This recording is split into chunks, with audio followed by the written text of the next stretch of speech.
Hello friends, here is our response to our Ask Relevant Questions ARQ section of our video TAL 31 displayed last week. What are autonomous slaughterbots?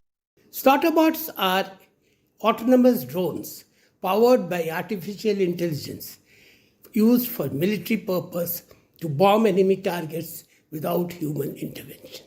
These are small robotic flying machines and they can cruise long distance, carry variable payloads, use the guidance systems and can bomb in multiple places with laser guided. What is the market size of AI-driven drones?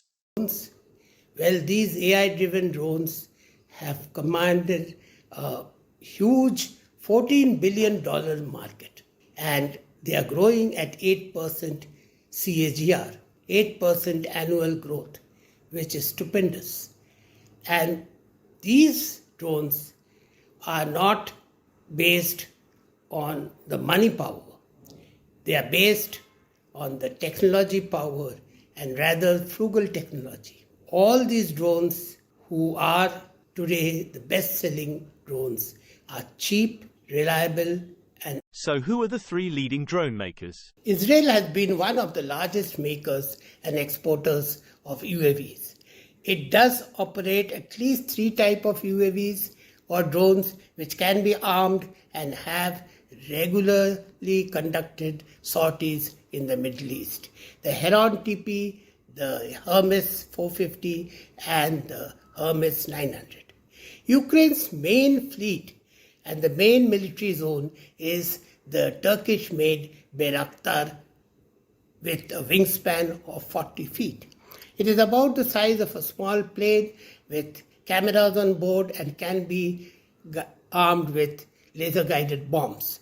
It is heavily effective and it has knocked out many a ship in the Black Sea zone.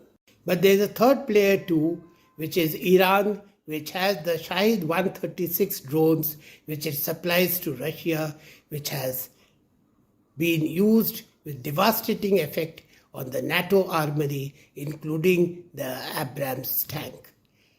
And these are like a small cruise missile, very cheap, worth $20,000, run by a moped engine, and because the wingspan is just 10 feet, it can hide in the clouds and come down on the enemy undetected whenever needed.